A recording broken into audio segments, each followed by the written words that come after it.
జయ శ్రీనివాస జయ వెంకటేశ వృషశైలనాథ శ్రీ పద్మనాభ వైకుంఠనాథ జయ విష్ణుతేజ రాజాధిరాజ కవ జయ జయ జయ దేవాదిదేవ జయ వాసుదేవ శ్రీరామచంద్ర జయ కల్కి రూప శౌరీశ మోద దేవీ వినాద జయ జయ జయ జయ జయ జయ.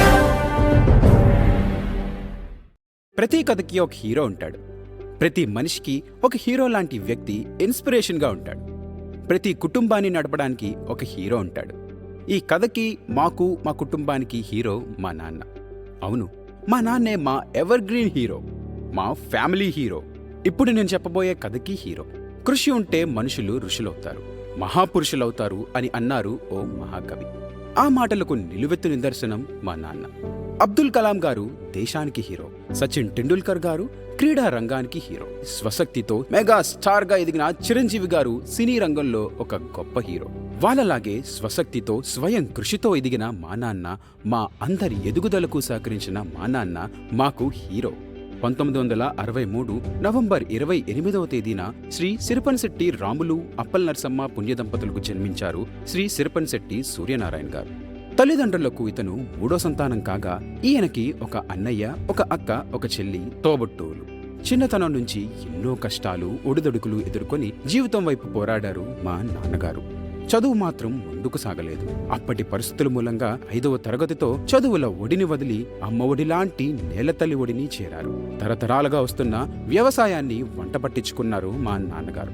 తన 10వ ఏట నుండి సాగు చేయడం ప్రారంభించారు.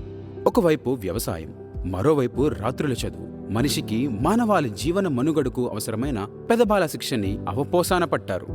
అందరికీ ఆడుతూ పాడుతూ సాగే బాల్యం వీరికి మాత్రం నారులు, ఉడుపులు, కోతలుగా సాగింది. వడ్డించిన విస్తరిలో విందు అరగించడం కంటే విస్తరిని, అందులోని తినుబండారాలను పోరాడి చెమట చిందించి సాధించి అరగిస్తే అందులో ఉన్న ఆనందాన్ని రుచిమరిగిన వారు మా నాన్నగారు. అలా చిన్న వయసులోనే తన కష్టాన్ని నమ్ముకున్నారు. చిన్నతనంలోనే తండ్రిని కోల్పోయినా అన్నీ తానే పెంచిన తల్లి మాట జవదాటకుండా తల్లి, తండ్రి, గురువు అన్నీ తన తల్లి అని నమ్మి ఆవిడ చూపిన మార్గంలోనే నడుచుకుంటూ మంచి నడవడిక కలిగి అటూ ఇటూ తప్పటడుగులు వేయకుండా చెడు వ్యసనాల జోలికి వెళ్లకుండా నాటి నుంచి నేటి వరకు వారి తల్లిగారు చూపిన మార్గంలోనే ప్రయాణించారు, జీవించారు. అమ్మ మాట ప్రకారం అక్కకి, చెల్లికి పెళ్లి చేశారు.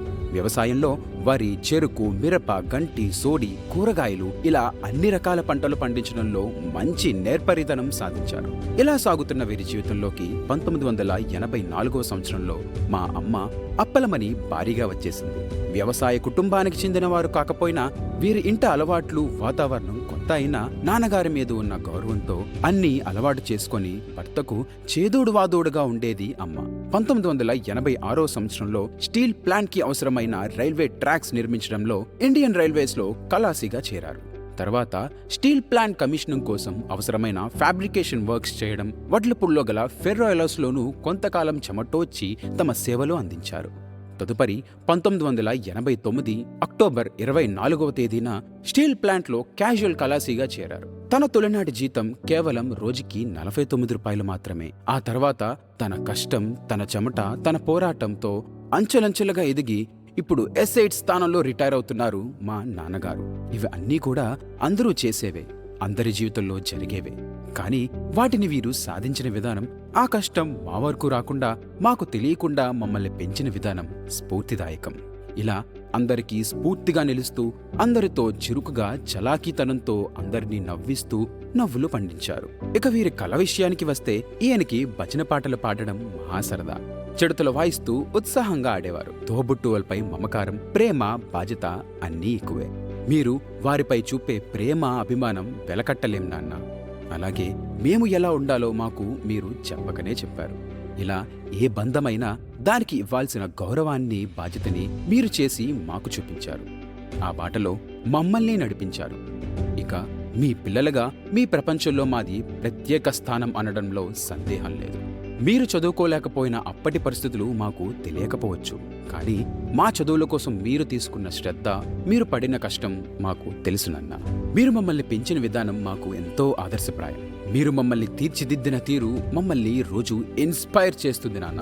సమస్యలు మీరు ఎదుర్కొన్న తీరు, పరిష్కారంలో మీరు చూపే సులువైన మెలకువలు అన్నీ మాకొక ఎడబాల శిక్ష లాంటివి. ఇంకా ఇలా చెప్పాలని ఉంది, కానీ ఎక్కడ స్టార్ట్ చేయాలి, ఎలా చెప్పాలి అనేది అర్థం కావడం లేదు. కానీ మీలా సులువుగా ఆలోచించాలి అంటే, మీలా చమత్కారంగా చెప్పాలి అంటే, అడవికి తోటకి తేడా ఏంటో తెలుసా? తోటమాలి. అవును, తోటమాలి తీసుకునే శ్రద్ధ వల్ల తోట అందంగా కనిపిస్తుంది, ఆహ్లాదకరమైన వాతావరణాన్ని కలిగిస్తుంది. నాన్న, మీరు ఒక తోటమాలి లాంటివారు. మీ తోటలో ఎదిగిన అందమైన మొక్కలం మేము. మాలో చెడును కత్తిరించి, మాకు అవసరమైన విద్య, తెలివి, మంచి నడవడిక అనే ఎరువులు అందించి, నిత్యం మీ ప్రేమ అనే నీళ్లు పోసి మమ్మల్ని పెంచి ఇంత పెద్దవారిని చేసిన మీకు ఏం చెప్పగలం? తిరిగి ఏమివ్వగలం? మీరు చూపించిన మార్గంలో బ్రతకడం, మీరు నడిపించిన నడవడికతో జీవించడం తప్ప మేం మీకు తిరిగి ఏమివ్వగలం? నాన్న, I love you. We love you. We always love you నాన్న.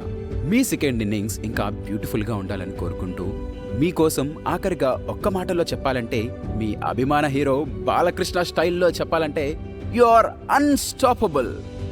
నాన్న, మీ ప్రేమ అన్స్టాపబుల్, మీ ఎనర్జీ అన్స్టాపబుల్, మీ హ్యూమర్ అన్స్టాపబుల్.